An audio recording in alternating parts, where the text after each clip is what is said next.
విశాఖోత్సవ్ 2026 దానికోసం stall allotment చేశారు. ఇది శ్రేయస్ మీడియా వాళ్ళు తీసుకున్నారు. శ్రేయస్ మీడియా వాళ్ళు కాంటాక్ట్ తీసుకున్నారు. మొత్తం మీద స్టాల్కి ఒక్కొక్కరికి ఒక్కొక్కలా, ఒకరు 60, ఒకరు 50, what ever it maybe some amount allocate చేసి తీసుకున్నారు. నేనైతే ఓపెన్ ప్లేస్ మాట్లాడుకున్నాను 80,000కి. సో ఇక్కడికి వచ్చి చూస్తారు స్టాల్ వేద్దామంటే ఓపెన్ ప్లేస్ లేదు. ఓపెన్ ప్లేస్ మొత్తం మాయమైపోయింది. అక్కడ స్టాల్ వేశారు. ఆ రోజు సాయంత్రం 5 గంటలు చేసి నాకు స్టాల్స్ అయితే ఇచ్చారు. బట్ ఏంటంటే నా స్టాల్స్ పక్కన ఒక 2 పెద్ద రెస్టారెంట్స్ ఉన్నాయి. భారీ ఒక 5 స్టార్ రేంజ్ హోటల్స్ ఉన్నాయి. Equal to 5 star range. So Daspalla ఉంది, బుద్ధుల పార్క్ ఉంది. ఇప్పుడు ఏంటంటే వాళ్ళు కిలోమీటర్ పొడుగంతా ఒక 100 మీటర్స్ 100 మీటర్స్ అలాగా చైర్లు వేసుకుంటున్నారు. సో నాకు ఏంటంటే చీలిపోతుంది. నాకు నా పక్కన ఉన్న స్టాల్స్కి మొత్తం చీలిపోతుంది. దీంతో పాటు ఏంటంటే మాకు స్టాల్ ఇచ్చినప్పుడు ఏం చెప్పారంటే బయట ఫుట్పాత్ మీద ఏ ఫుడ్ ఉండదు అన్నారు. రెండో పాయింట్, లోకల్ వాళ్ళు ఎవరు ఇక్కడ యూనియన్స్ ఉంటాయి కదా, బీచ్ యూనియన్స్, అవి ఎవరు ఉండవు అన్నారు. వాళ్ళందరూ కూడా ఇక్కడ ఏదో పెద్ద సంతలాగా ఆ ఫుట్పాత్ మీద తీయమన్నారని వాళ్ళందరూ బీచ్ ఎస్కలోకి వచ్చారు. ఇప్పుడు వస్తే వాళ్ళు ఫ్రీగా పెట్టుకుంటున్నారు, మేము అంత డబ్బులు పెట్టుకుంటున్నాం, అసలు తేడా లేకుండా పోయింది. బిజినెస్ మొత్తం చీలిపోతుంది.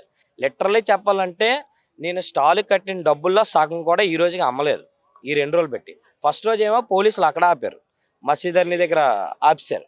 ఆపేసి రచ్చ రచ్చ చేసి మా వైఫ్ మీదకి ఏకంగా బ్యారిగేడ్ దోశారు. దానికి పెద్ద సినారియో జరిగింది. బూతులు మాట్లాడుతున్నారు కళ్ళుగా. ఇంకా ఏమంటాం అసలు, ఇది అసలు శ్రేయస్ మీడియా వాళ్ళకి, ఇటు పోలీసులకి, అటు లోకల్ కోఆర్డినేటర్స్కి ఎవరికి కూడా ఒక చైన్ లింక్ పర్ఫెక్ట్ సిస్టమ్గా లేదు. ఎవరికి ఇష్టాసారంగా ఇక్కడ ఎంత గొడవలు జరుగుతున్నా సరే పోలీసులు వస్తున్నారు కానీ చూస్తున్నారు, ఏదో ఫోన్లో వీడియో తీసుకుంటున్నారు, వెళ్తున్నారు. అంతేగాని ప్రాపర్గా అనేది ఏది లేదు. ఇప్పుడు శ్రేయస్ మీడియాకి ఫోన్ చేస్తే వస్తారు జీవీఎంసీలు అంటారు. ఆవిడెవరో సమృద్ధి అని ఉంటారు, ఆవిడ మెయిన్ స్టాల్ అలొకేషన్. ఆవిడ అంటారు వాళ్ళతో మాట్లాడుకోండి, జీవీఎంసీలతో ఆల్రెడీ చెప్పే ఉంటారు. ఇప్పుడు ఎవరితో మాట్లాడాలి? డబ్బులు కట్టిన వాళ్ళు, ఇటు పోలీసులు, అటు జీవీఎంసీ వాళ్ళు, ఇటు కోఆర్డినేటర్స్, ఎవరు కూడా సంబంధం లేకుండా ఎవరికి వాళ్ళు నచ్చినట్టు ఉంటున్నారు. ఇటు చూడండి, రోడ్డు మీద మొత్తం అన్ని ఏదో పెద్ద సంతలోకి వేసినట్టుగా మొత్తం స్టాల్స్ అన్ని వేశారు. మేము ఇప్పుడు చిక్కులో పడినట్టే.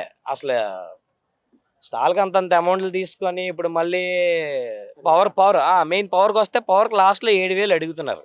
స్టాల్కి 7,000. అసలు ఒక లైట్కి ఒక స్విచ్ బోర్డుకి ఎంత కాలిపోద్దండి? 7,000 కాల్చేస్తాం నిజంగానే, ఎంత జెన్కో వేసినా సరే. అసలు ఎక్కడ వినలేదు పవర్కి సపరేట్గా ఇవ్వండి అన్నాం. అంత సక్రమంగా జరిగితే అన్నీ వెల్ గుడ్. ఈరోజు మనం ఇలా మాట్లాడుకోము. అది ఎవరికాళ్ళు గొడవలకు వస్తున్నారు. ఏమంటే మేము యూనియన్ 500 మంది ఒకసారి వస్తాము, సంబంధం లేకుండా ఉంది. అది జరుగుతుంది సినారియో ఇక్కడ అయితే మాత్రం. దసపల్ల వాళ్ళు కూడా అసలు వాళ్ళు ప్రొఫెషనల్గా అయితే ఏం బిహేవ్ చేయట్లేదు నిజం చెప్పాలంటే. ఆ కౌంటర్ అంటారు, మొక్కలు అంటారు, కిలోమీటర్ 30 సంవత్సరాలు అంటారు. ఎవరెన్ని సంవత్సరాలు అయితే ఏంటి, ప్రస్తుతం ఇంపార్టెంట్ కదా. వీఆర్ న్యూ కమర్స్ కదా. ఒక న్యూ కమర్ ఒక బిజినెస్ చేసినప్పుడు ఎవరు కూడా సపోర్ట్ చేయాలి. ఈసారి ఫోన్ చూసకంట ఈ సంవత్సరం చాలా వరస్ట్ అని. ఎందుకంటే ఫోన్ సంవత్సరం అందరికి సంబంధం ఇచ్చే స్టాల్స్ అని ఒక లెవెల్ ఇచ్చారు. ఈ సంవత్సరం మన అనుకూలకి ఇస్తున్నారు వాళ్ళు స్టాల్స్, మన అనుకూలకి ఇస్తున్నారు స్టాల్స్ వాళ్ళు. అంటే డబ్బులు ఒక 10,000 ఎక్స్ట్రా ఇస్తే వాళ్ళకి ఇస్తున్నారు స్టాల్స్. ఫోన్ చూసిన ఇవ్వట్లేదు వాళ్ళకి. అంటే 10,000 ఎక్స్ట్రా ఇచ్చాను వాళ్ళకి ఇస్తున్నారు స్టాల్స్ వాళ్ళు. అది కట్టపోయేది. నేను స్టార్టింగ్ స్టాల్ రెంట్ కట్టింది మేమే 1,40,000 కట్టిన ఆ స్టాల్ రెంట్. మొత్తం 3 స్టాల్స్కి 20,000 ఎక్స్ట్రా ఇచ్చి వాళ్ళకి ఇచ్చారు స్టాల్. అది ఫోన్ చూసిన ఈ సంవత్సరం సరే వరస్ట్ అనేది. ఈ సంవత్సరం మాత్రం చాలా వరస్ట్. ప్రతి వాళ్ళు మన అనుకూలు ఇస్తుంది అందరికీ.